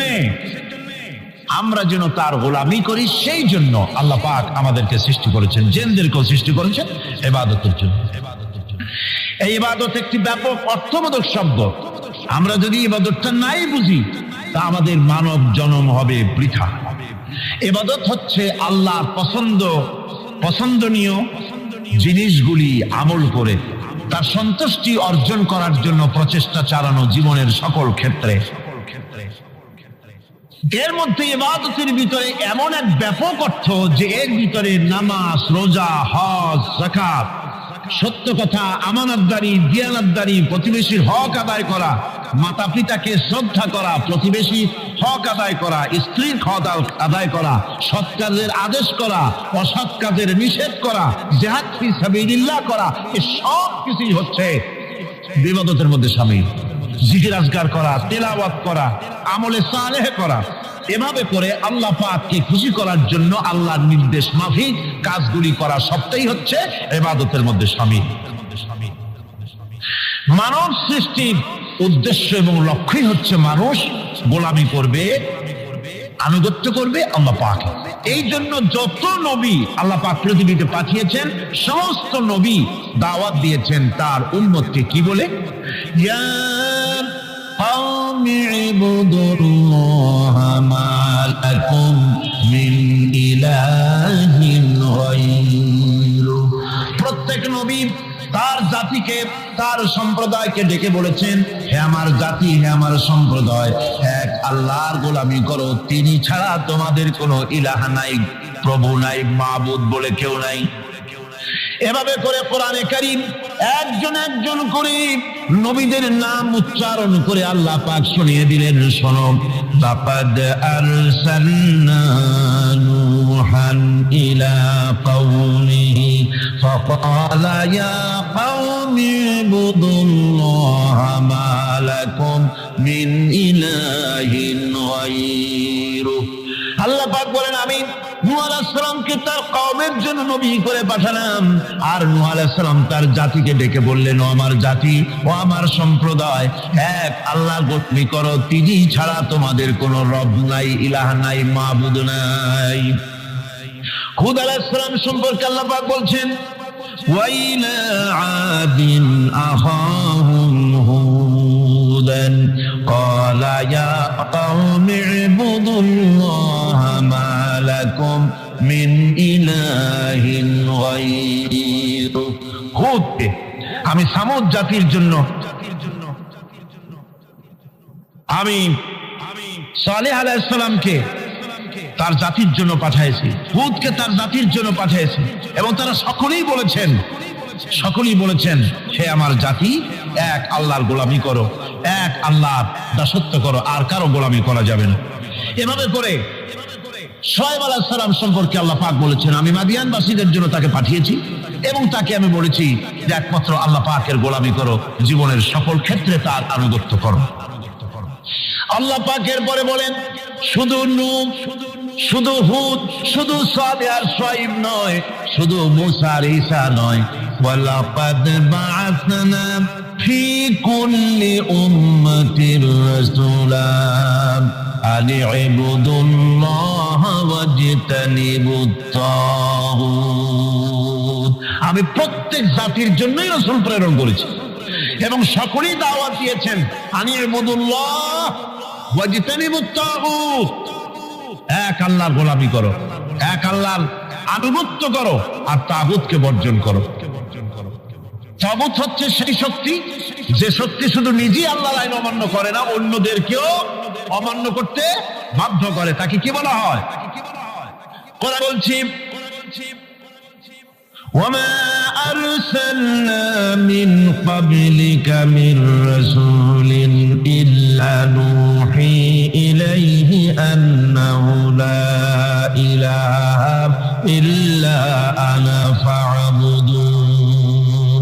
আল্লাহ পাক বলছেন, হে নবী, তোমার পূর্বে এই পৃথিবীতে আমি যাদেরকে পাঠিয়েছি তাদের সকলের প্রতি আমি এই ওহী অবতীর্ণ করেছিলাম যে তারা তার জাতিকে বলবে, লা ইলাহা ইল্লা, লা ইলাহা ইল্লা আনা, আমি ছাড়া কোনো ইলাহ নাই, অর্থাৎ আল্লাহ ছাড়া কোনো ইলাহ নাই। এই কথাটা নবীরা সকল জাতির কাছে তারা বলবে, এই বলে ওহী নাযিল করেছে, এবং তারা বলবে একমাত্র আল্লাহ পাকের গোলামি, তার আনুগত্য জীবনের সকল ক্ষেত্রে করতে হবে, তিনি ছাড়া কোনো ইলাহ নাই, এটাকে বিশ্বাস করতে হবে। মেরাজ উপলক্ষে আল্লাহ পাক রাসূল করিম সাল্লাল্লাহু আলাইহি ওয়াসাল্লামকে যে পেগাম দিয়েছিলেন, যে হাদিয়া দিয়েছিলেন, যে 14টি পেগাম ছিল, তার মধ্যে প্রথম পেগাম যেটা ছিল সে ছিল কি? وَقَضَى رَبُّكَ أَلَّا تَعْبُدُوا إِلَّا إِيَّاهُ وَبِالْوَالِدَيْنِ إِحْسَانًا। তোমার রবের পক্ষ থেকে এটা চূড়ান্ত রূপে ফয়সালা হয়ে গিয়েছে, চূড়ান্ত ফয়সালা হয়ে গিয়েছে যে দাসত্ব, গোলামি, আনুগত্য করতে হবে কেবলমাত্র আল্লাহ সুবহানাহু ওয়া তাআলা। আল্লাহ পাকের গোলামি ছাড়া কারো গোলামি করা যাবে না। এখন এই গোলামিটা কি জিনিস, আসুন আমরা ব্যাখ্যা করে আলোচনা করে বুঝতে চেষ্টা করি গোলামিটা কি। এটি হচ্ছে, এটা মানুষের একটা স্বভাবজাত প্রবৃত্তি। মানুষের সামনে মানুষ কারো না কারো আনুগত্য করতে চায়, এটা তার রুহের মধ্যে, তার রক্তের মধ্যে, তার দেহের মধ্যে এটা মিশ্রিত রয়েছে। যেমন মানুষ ক্ষুধা লাগলে ক্ষুধা নিবৃত্ত করার জন্য আহারের আশ্রয় গ্রহণ করে, ঠান্ডা লাগলে শীত বস্ত্রের আশ্রয় নেয়, লাগলে খাদ্যের আশ্রয় নেয়, গরম লাগলে বৃষ্টি হলে ঘরের মধ্যে আশ্রয় নেয়, মনের ভাষা ব্যক্ত করার জন্য, মনের কথা ভাবের আদান প্রদান করার জন্য ভাষার আশ্রয় গ্রহণ করে। ঠিক এগুলি যেমন তার সহজাত প্রবৃত্তি, ঠিক অনুরূপ ভাবে উপাসনার প্রেরণা তার মধ্যে স্বাভাবিকভাবেই উপাসনার প্রেরণা তার মধ্যে ঢুকিয়ে দেওয়া রয়েছে। কারো না কারো সামনে তার মাথা নত করা এটি একটি স্বাভাবিক প্রেরণা। ইবাদতের ধারণা প্রকৃতপক্ষে এটি একটি ব্যাপক ধারণা। এর প্রথমে এটাকে দুই ভাগে ভাগ করা যায়, একটা হচ্ছে বন্দিগি এবং আনুগত্য, আর একটা হচ্ছে পূজা বা অর্চনা। বন্দিগি এবং আনুগত্যের ব্যাপারটা হচ্ছে যে উচ্চতর কোন একটি সত্তার সামনে মাথা নত করে দেওয়া, যেটাকে আরবিতে বলা হয় ইজহারে তাজাল্লুল, নিজেকে ছোট করা, নিজেকে ছোট করা। এই নিজেকে ছোট করাটা এটা কিন্তু আল্লাহ পাক ছাড়া কারো সামনে মাথা নত করা, কথা বুঝেন না নাকি? আল্লাহ ছাড়া কারো সামনে মাথা নত করা যাবে না। সুতরাং আজ ইজহারে তাজাল্লুল, ইজহারে তাজাল্লুল, মানুষ নিজেকে ছোট করবে কেবলমাত্র আল্লাহর কাছে। কার কাছে? আল্লাহ ছাড়া কারো সামনে মানুষ মাথা নত করতে পারবে না। এমনকি আমার দেশের কোর্টগুলিতে জজ সাহেবদেরকে বলা হয় মিলর্ড, আমার প্রভু। ব্রিটিশের শেখানো কথা, কোন মুসলমান উকিলের এমন কথা বলা উচিত নয়, জায়েজ নয়, হারাম। এ ধরনের কাস্টমস, এ ধরনের ট্র্যাডিশন উৎখাত করা উচিত। মাননীয় স্পিকার, মাননীয় জজ সাহেব, সম্মানিত জজ সাহেব এভাবে বলতে পারে, কিন্তু আমার প্রভু, প্রভু তো মুসলমানের একজন। প্রভু কয়জন? তার নাম কি? এই 60 জনে কইলেন আল্লাহ। আল্লাহর নাম নিতে দুঃখ লাগে, ভয় করে, লজ্জা করে, চিল্লা এখন প্রভু কে? আল্লাহ সুবহানাহু ওয়া তাআলা। সুতরাং তার সামনে মাথা নত করতে হবে। এখন বন্দিগি বা আনুগত্য, আমি এই জিনিসটা একটা দৃষ্টান্তের মাঝে আপনাদের সামনে পেশ করতে চাই। খুবই গুরুত্বপূর্ণ বিষয়, আপনারা শুনলে আশা করি আল্লাহ পাক আমাদেরকে ফায়দা দান করবেন। আমি দোয়া চাই এই গুরুত্বপূর্ণ বিষয়টি যেন গুছিয়ে আপনাদের সামনে পেশ করতে পারি, আল্লাহ পাক যেন তৌফিক দান করেন। এই আনুগত্যটার একটা দৃষ্টান্ত ভাবে দেওয়া যায়, যেমন চাকর মনিবের আনুগত্য করে। চাকর কার আনুগত্য করে? মনিবের। মনিব যা বলে চাকর সেগুলিকে মান্য করে। এটাকে আরেকটু বড় করে যদি দেখতে চান তাহলে এভাবে বলা যায়, জনগণ, একটা দেশের জনগণ সরকারের আনুগত্য করে। সরকার যা বলে সরকারের আনুগত্য করে। মানুষ তার নিজের অজান্তেও কোর্টে, কাছারিতে, আদালতে, রাস্তায়, নৌকায়, স্টিমারে, প্লেনে, শিক্ষাঙ্গনে, সর্বত্র একটি দেশের জনগণ একটা সরকারের আইন নিজের অজান্তেই মেশিনের মতো পালন করে চলে, ঠিক কিনা? এই দৃষ্টিতে যে পরিমাণ লোক কোন সরকারের কর্তৃত্ব সীমায় বাস করে এবং তারা আইনের অনুবর্তন করে, তাদের সম্পর্কে আমরা বলতে পারি জনগণ অমুক সরকারের আনুগত্য করছে। আর এটাকে যদি আরবিতে বলেন তাহলে বলা যায় এভাবে, জনগণ অমুক সরকারের ইবাদত করছে, আনুগত্য করছে, দাসত্ব করছে, গোলামি করছে। এবার এই ধারণাটিকে আরো একটু প্রশস্ত করে নিন, তাহলে আপনি দেখতে পাবেন, প্রথমে বললাম মনিবার চাকর, তারপর বললাম জনগণ আর সরকার। এবার এই দৃষ্টিকে আরো প্রশস্ত করে দিয়ে বিশ্বের দিকে তাকান, মহা শূন্যের দিকে তাকান। গাছপালা, তরু লতা, কীট পতঙ্গ সব যেন কারো আইন মেনে চলছেই তো মনে হয় নাকি কন? এবার শুনুন আল্লাহ পাক কি বলছে। আল্লাহ রাব্বুল আলামিন বলেন, আফাগাইরা দীনিল্লাহি ইয়াবগুন ওয়ালাহু আসলামা মান ফিস সামাওয়াতি ওয়াল আরদি তাওআন ওয়া কারহা। আফাগাইরা দীনিল্লাহি ইয়াবগুন, তোমরা কি আমার দেওয়া জীবন ব্যবস্থাকে ছেড়ে দিয়ে অন্যের তৈরি করা কোন ব্যবস্থা তালাশ করো? ওয়ালাহু আসলামা মান ফিস সামাওয়াতি ওয়াল আরদ, অথচ আকাশে যা আছে, জমিনে যা আছে, সব কিছু আনুগত্যের মস্তক আমার সামনে মাথা নত করে দিয়েছে। সুবহানাল্লাহ, ঠিক কিনা? একটি ধূলি কণা থেকে শুরু করে নক্ষত্র লোক অবধি যা কিছু আমরা দেখতে পাই, যা দেখি না, সব হুকুম মানে কার? এই আইনের বৃদ্ধাচারণ করার ক্ষমতা কারো নাই। এটাকে বলা যায় গোটা বিশ্ব চরাচর আনুগত্য করছে, গোলামি করছে, ইবাদত করছে। কার করছে? আল্লাহ পাকের। এটাকে ইংরেজিতে বলা হয় ল অফ নেচার, এটাকে আরবিতে বলা হয় কানুনে ফিতরত, এটাকে বাংলায় বলা হয় প্রকৃতির আইন। এই আইনকে লঙ্ঘন করার ক্ষমতা কারো না। বন্ধুগণ,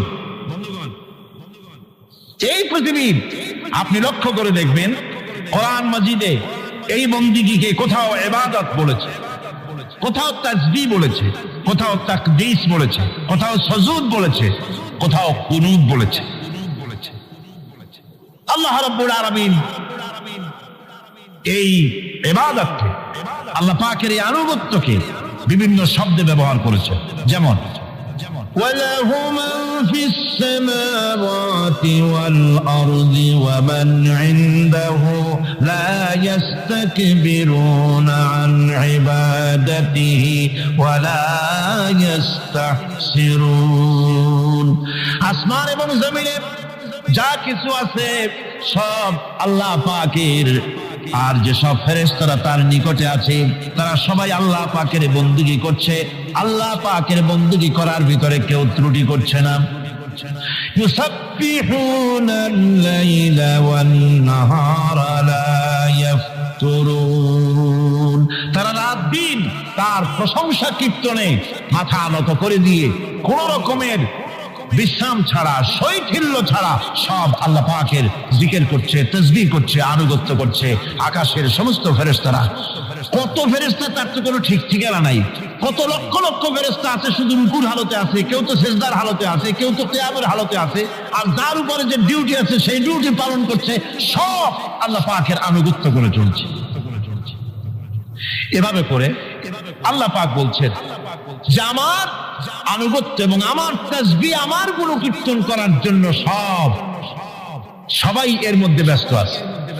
ইউসাব্বিহু লিল্লাহি মা ফিস সামাওয়াতি ওয়া মা ফিল আরদ আল মালিকিল কুদ্দুসিল আজিজিল হাকীম।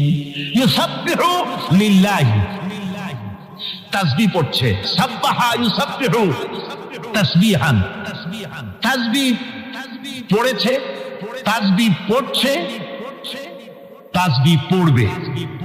কিয়ামত পর্যন্ত যা কিছু আছে আকাশে, যা কিছু আছে জমিনে, যা কিছু আছে এর মাঝখানে সব তাসবিহ পড়ছে। কার? আল্লাহ পাকের জিকির করছে, তাসবিহ করছে।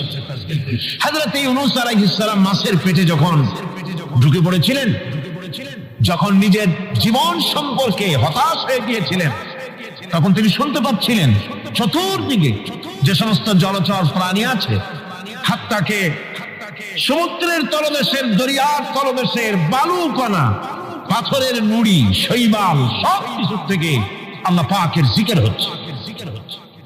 ভিতর থেকে আওয়াজ আসতেছে, আল্লাহ আল্লাহ আল্লাহ আল্লাহ আল্লাহ আল্লাহ আল্লাহ আল্লাহ আল্লাহ। জোরে বলেন আল্লাহ আল্লাহ আল্লাহ আল্লাহ আল্লাহ আল্লাহ আল্লাহ। হযরত ইউনূস আলাইহিস সালাম তখন বললেন, লা ইলাহা ইল্লা আনতা সুবহানাকা ইন্নী কুনতু মিনাজ জালিমিন। পড়েন সবাই, লা ইলাহা ইল্লা আনতা সুবহানাকা ইন্নী কুনতু মিনাজ জালিমিন। লা ইলাহা ইল্লা আনতা, তুমি ছাড়া কোনো ইলাহা নাই। আমি তোমার প্রশংসা করছি, আমি তোমার পবিত্রতা ঘোষণা করছি। আমি নিজের উপরে জুলম করেছি। গাছপালা, তরুলতা সব তাসবিহ পড়ছে, জিকির করছে। কার? আল্লাহ পাকের। এই জন্য রাসূল কারীম সাল্লাল্লাহু আলাইহি ওয়াসাল্লাম বলেছেন, গাছের পাতাটিও ছিল না, প্রয়োজন হলে গাছটা কেটে গেল, কিন্তু বিনা প্রয়োজনে গাছের পাতাও ছিল না, কারণ গাছের পাতা আল্লাহ পাকের জিকির করছে। কার জিকির করছে? গাছপালা, তরুলতা, কীট পতঙ্গ সব আল্লাহ পাকের তাসবিহ করছে, জিকির করছে। কোরআনে কারীম বলছি, ওয়ালিল্লাহি মুলকুস সামাওয়াতি ওয়াল আরদি ওয়া ইলাল্লাহিল মাসির। আকাশ মণ্ডল এবং জমিনের বাদশাহী আল্লাহ পাকের, এবং তারই কাছে আমাদের সকলকে ফিরে যেতে হবে। মালিক হচ্ছেন তিনি, আর তার তাসবিহ আকাশ জমিন যা দেখতে পাই, যা দেখতে পাই না, এর মধ্যস্থিত যা কিছু আছে সব কিছুই আল্লাহ পাকের তাসবিহ গুণকীর্তনে সব নিরত আছে। অন্য আয়াতে আল্লাহ পাক বলেন, ওয়ালাহু মা ফিস সামাওয়াতি ওয়াল আরদি কুল্লুন লাহু কানিতুন। আসমান এবং জমিনে যা আছে তা সবই আল্লাহর নির্দেশের সামনে মাথা নত করে দিয়েছে। শুধু তাই নয়, আশ-শামসু ওয়াল কমারু বিহুসবানিন ওয়ান নাজমু ওয়াশ-শাজারু ইয়াসজুদান।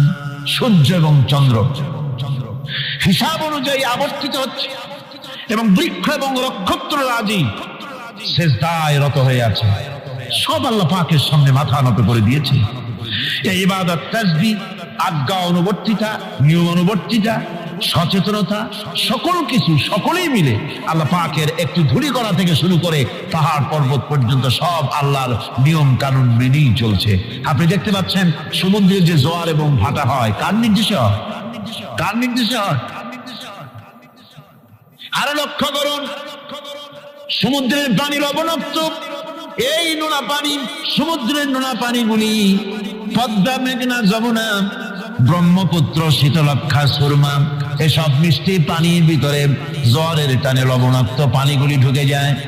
আবার ভাটির টানে মিষ্টি এলাকার পানিগুলি সব গিয়ে সমুদ্রের মধ্যে নোনা পানির মধ্যে চলে যায়। মাঝখানে কোনো পার্টিশন নাই, মাঝখানে কোনো হেজাব নাই, কোনো বেড়া নাই, বাদ নাই। অথচ নোনা পানি মিষ্টি পানির ভিতরে গিয়ে মিষ্টি পানিরে নোনা বানায় না, নোনা পানি মিষ্টি এলাকায় গিয়ে মিষ্টি পানিরে নোনা বানাইতে পারে না। এই যে আল্লাহ পাকের হুকুম মেনে সব চলতেছে, জোয়ার ভাটাগুলি হতেছে, রাত আর দিন চলতেছে। রাত 12টার সময় সূর্য এসে বলে না, রাত সর, আমি এখন দিন বানায় ভালাবো। বেলা 12টার সময় রাতের আগমন করতে পারে না। লাশ-শামসু ইয়ানবাগী লাহা আন তুদরিকাল কমারা ওয়ালাল-লাইলু সাবিকুন নাহার ওয়া কুল্লুন ফী ফালাকি ইয়াসবাহুন। সূর্য চাঁদকে অতিক্রম করতে পারে না, চাঁদ সূর্যকে অতিক্রম করতে পারে না। কারো সঙ্গে কারো বাধা হয় না, টক্কর লাগে না। সব আল্লাহ পাকের হুকুম মেনে ইলা আজালিন মুসাম্মা, নির্ধারিত সময় পর্যন্ত সবাই যাতায়াত করবে। শুধু তাই নয়, আল্লাহ পাকের এক বিরাট সিস্টেম, এক বিরাট কুদরতের মাধ্যমে গোটা পৃথিবী চলছে। এর কোনো পরিবর্তন হবে না। নারকেল গাছে কোনোদিন বেল হবে না, বেল গাছে কোনোদিন তাল হবে না, কাঁঠাল গাছে কোনোদিন খেজুর হবে না, আবার খেজুর গাছে কোনোদিন লিচু হবে না। হবে নাকি? ওয়ালান তাজিদা লিসুন্নাতিল্লাহি তাবদীলা। আমার প্রকৃতির আইনের মধ্যে, আমার লব নেচারের ভেতরে কোনো পরিবর্তন হবে না। সবগুলি আমার আইন মানতে হবে। এখন হতে পারে এমন যে ব্যক্তি আল্লাহরে মানে না, ব্যক্তি বোঝেন না, নাকি বোঝেন না?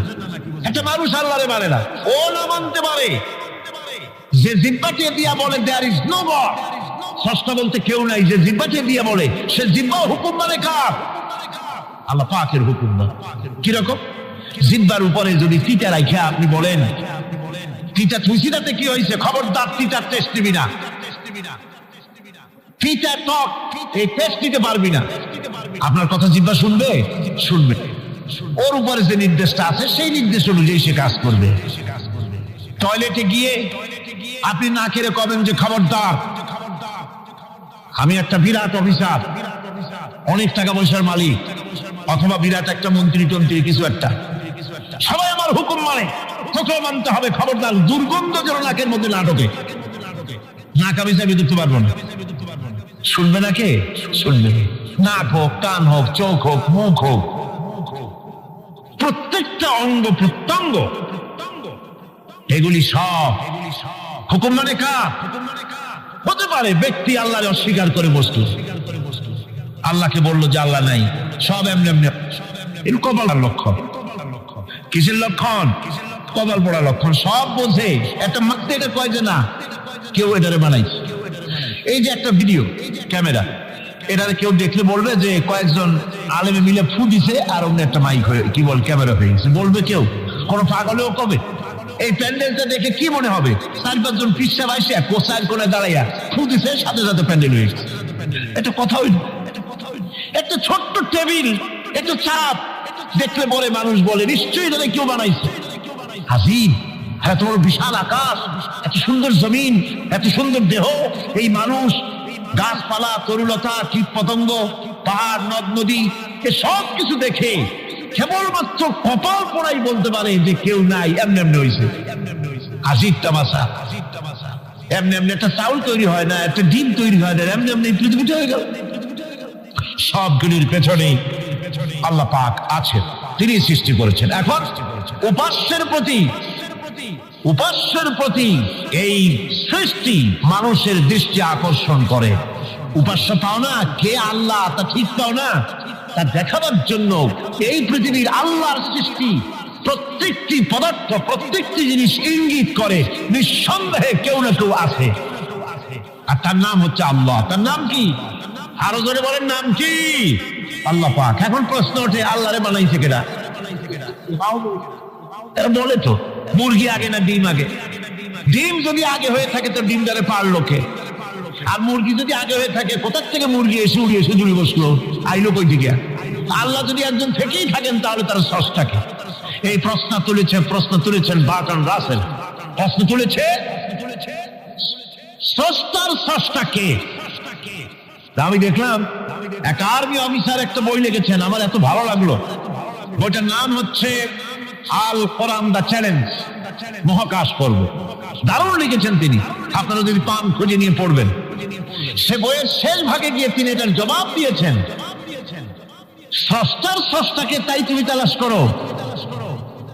কানা সাহেব মানে পুজো সাহেব চিতই শুইতে একটা লবণ কণার দৃষ্টান্ত তিনি দিয়েছেন। একটা লবণ কণা, একটি লবণ কণার ভিতরে যতগুলি মলিকুল থাকে, একটা লবণ কণার ভিতরে যতগুলি ক্যালাস থাকে, একটা লবণ কণার ভিতরে যতগুলি উপকরণ আর উপাদান থাকে, অর্থাৎ একটা লবণ কণা যত উপকরণ, যত উপাদান ধারণ করে, তার ধারণ ক্ষমতা যতখানি, এতখানি জিনিস ধারণ করতে 1000 বার্টন রাসেলের মগজের দরকার।